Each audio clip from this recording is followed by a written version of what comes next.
तंदूर से पानी बगैर रुके निकला चला जा रहा था और दूसरी तरफ आसमान से पानी बगैर रुके बरसे चला जा रहा था। ये बात हमें सूरह कमर से पता चल जाती है।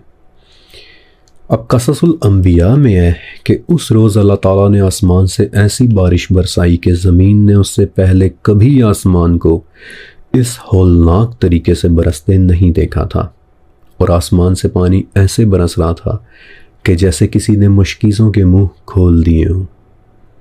सिर्फ एक मिनट के लिए इमेजिन करें कि आसमान से मुश्किज़ों की तरह पानी निकलता कैसा लग रहा होगा। आपको पता है कि आर्ट वर्क बनाने की अपनी तमाम तर स्किल्स के बावजूद शायद मैं उन मनाजिर को उनकी असल हैबत के साथ कभी भी डिज़ाइन ना कर पाऊँ। सैलाब के हवाले से दो आयत बहुत अहम है। एक तो ये तंदूर वाली आयत कि तंदूर से पानी उबल उबल कर निकल रहा था, और दूसरी सूरह कमर वाली आयत कि हमने आसमान के दरवाज़ों को एक ज़ोरदार बारिश के साथ खोल दिया था। आपको पता है कि तौरात में भी इस हवाले से एक आयत मौजूद है, बुक ऑफ जेनेसिस में, कि जब नूह अलैहिस्सलाम की उम्र 600 साल हुई तो दूसरे महीने के 17वें दिन ज़मीन से पानी के तमाम सोते फूट निकले और आसमान की खिड़कियां खुल गईं, और 40 दिन और 40 रातों तक ज़मीन पर मूसलाधार बारिश लगी रही थी। और 13वीं सदी के एक बहुत बड़े अंदलूसियन मुफस्सिर कुरान इमाम कुर्तुबी रहमतुल्लाह अलैह से हमें एक एडिशनल इंफॉर्मेशन और भी मिलती है कि जो पानी आसमान से आ रहा था वो ठंडा था, और जो पानी ज़मीन से निकल रहा था वो पानी गर्म था। और उसकी एक वजह है भी कि जो अभी मैं थोड़ा आगे चलकर बताऊंगा भी, लेकिन मेरा आपसे एक सवाल है कि इस बड़े स्केल पर जब गर्म और ठंडा पानी आपस में मिल जाए तो नतीजा क्या निकलेगा?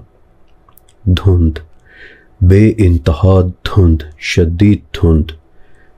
इन रिवायात की बेस पर मेरी अंडरस्टैंडिंग ये है कि नूह अलैहिस्सलाम का तूफ़ान जब भी रुका होगा, थमा होगा, तो उस वक्त हर तरफ स्टिल बेइंतहा धुंध छाई हुई होगी।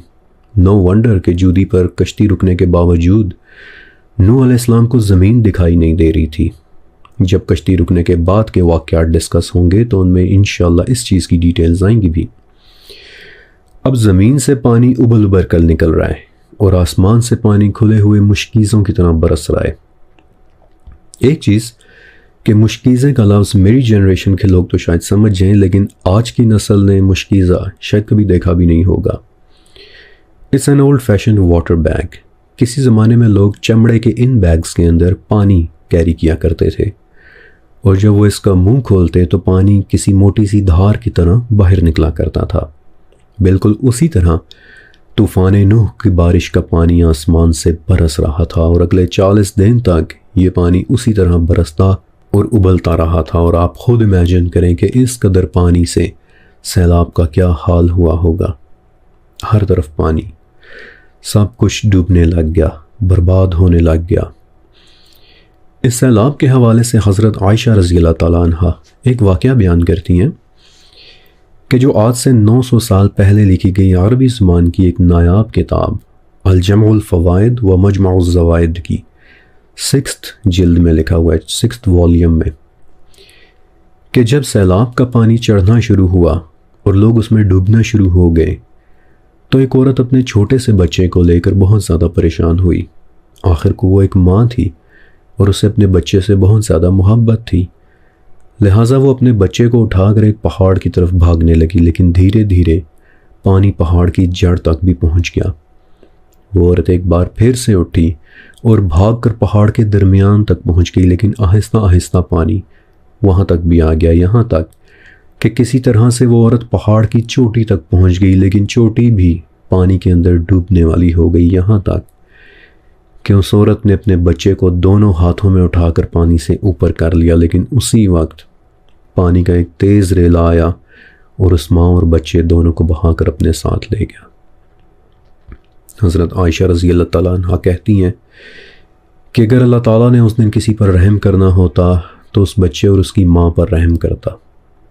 अल्लाहु मुस्तान।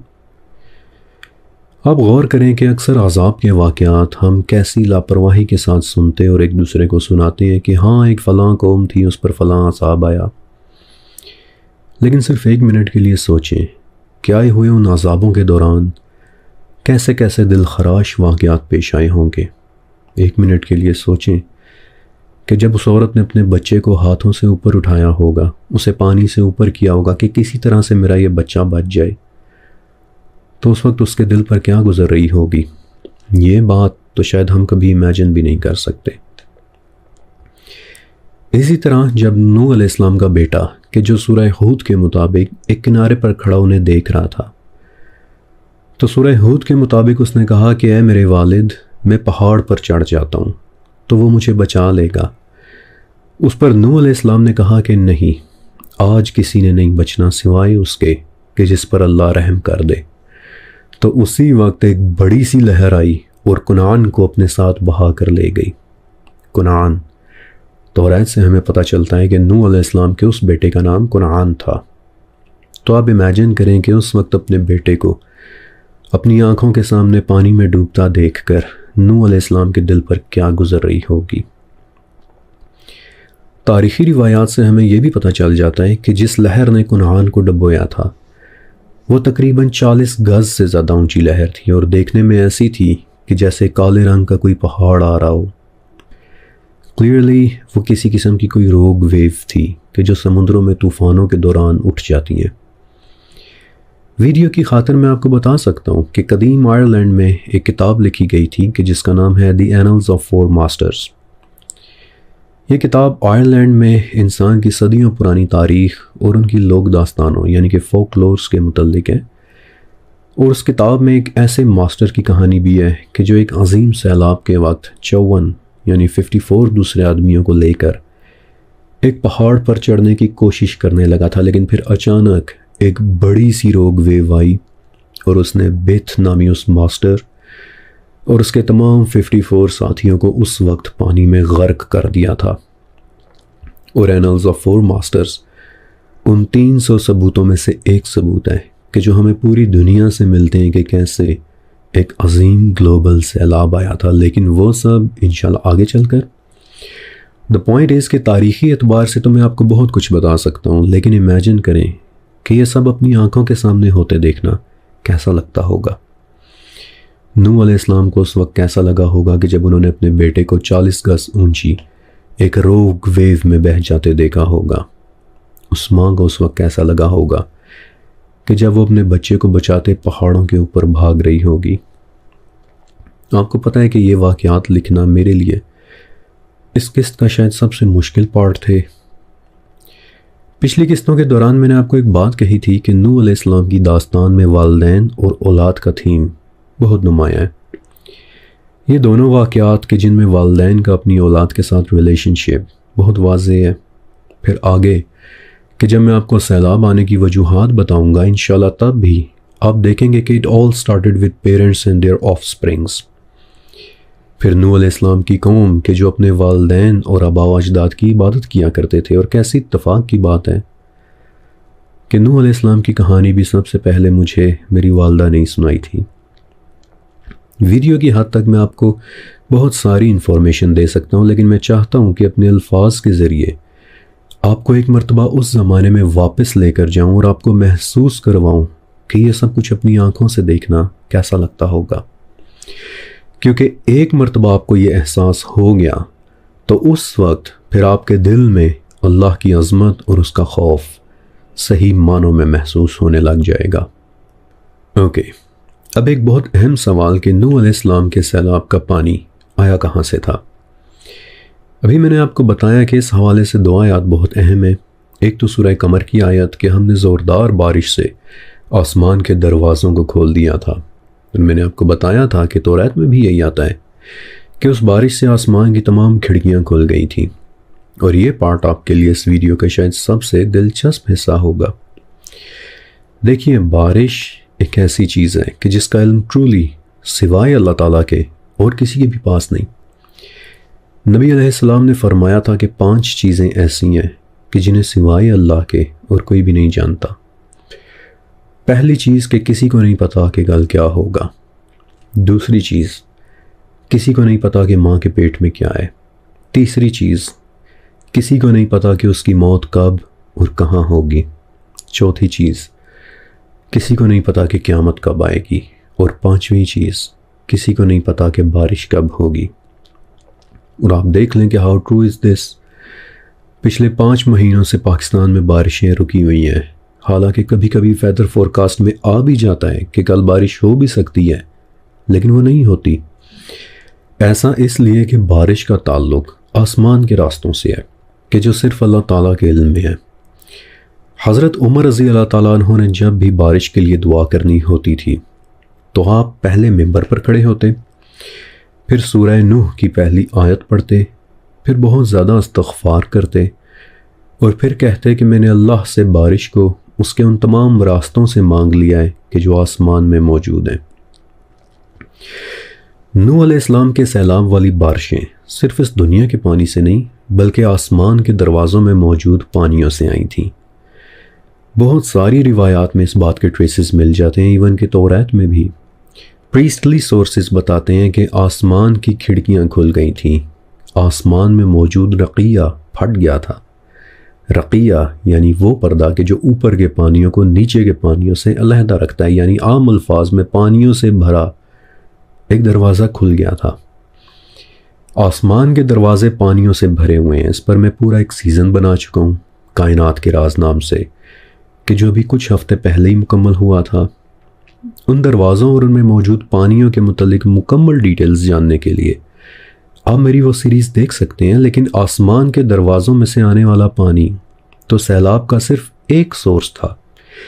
पानी तो एक और जगह से भी निकल रहा था, नूह अलैहिस्सलाम के उस तंदूर में से। और मैंने आपको कहा था कि ये तंदूर वाली बात बहुत अहम है, एक बार फिर से मैं इस पर वापस आऊँगा। तो चले आएँ फिर समझते हैं तंदूर के इस पुरस्रार कॉन्सेप्ट को। सूरह तूर की पहली 6 आयात पढ़ें। कसम है तूर की और लिखी हुई किताब की कि जो खुले हुए औराक में है, और बैतुल मामूर की और ऊंची छत की और भड़काए हुए भरे हुए समुंदर की। क्या है ये भरा हुआ भड़काया हुआ समुंदर? बहरुल मसजूर, बाहर यानी समुंदर, और मसजूर ये एक नाउन है कि जिसके कई मतलब होते हैं। भरा हुआ, भड़काया हुआ, लबरेज हुआ हुआ।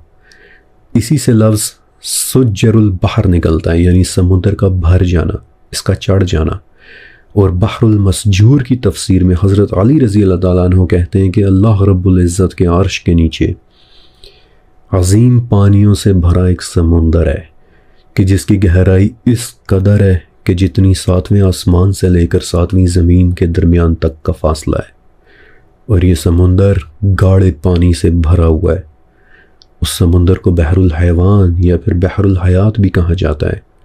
और ये है वो भरा हुआ भड़काया हुआ समुंदर कि जिसका पानी नूह अलैहिस्सलाम के तनूर में से किसी गर्म चश्मे की तरह उबल उबल कर बाहर निकल रहा था। इसीलिए ज़मीन से निकलने वाला पानी गर्म था, क्योंकि बहरुल मसजूर भड़काया हुआ लबरेज समुंदर है। यही वो समुंदर है कि जिसके पानी से सूर फूंके जाने के बाद 40वीं सुबह मखलूक पर एक बारिश होगी कि जिससे कब्रों के अंदर मौजूद लोग गल्ले के दानों की तरह उग आएंगे। मस्नद अहमद में भी इस हवाले से एक हदीस मौजूद है कि जिस वक्त सूर फूंका जाएगा तो जिस शख्स के कान में सबसे पहले उसकी आवाज़ पहुंचेगी वो शख्स अपने हौज़ के किनारे ठीक कर रहा होगा, लेकिन ये आवाज़ सुनते ही उस पर बेहोशी तारी हो जाएगी, उसकी गर्दन एक तरफ लुढ़क जाएगी। और फिर उसके बाद जिस शख्स के कान में सूर की आवाज़ पहुंचेगी उसकी गर्दन एक तरफ लुढ़कती चली जाएगी और वो बेहोश होकर गिरता चला जाएगा, यहाँ तक कि फिर अल्लाह ताला एक ऐसी मूसलाधार बारिश नाजिल कर देगा कि जिससे लोगों के जिस्म कब्रों में उग आएंगे। और फिर जब दूसरी मर्तबा सूर फूंका जाएगा तो वो सब जिंदा होकर खड़े हो जाएंगे और वो अपने होशो हवास में ऐसे होंगे कि जैसे अपनी आंखों से देख रहे हों। इसीलिए उस समुंदर का नाम बहरुल हयात है।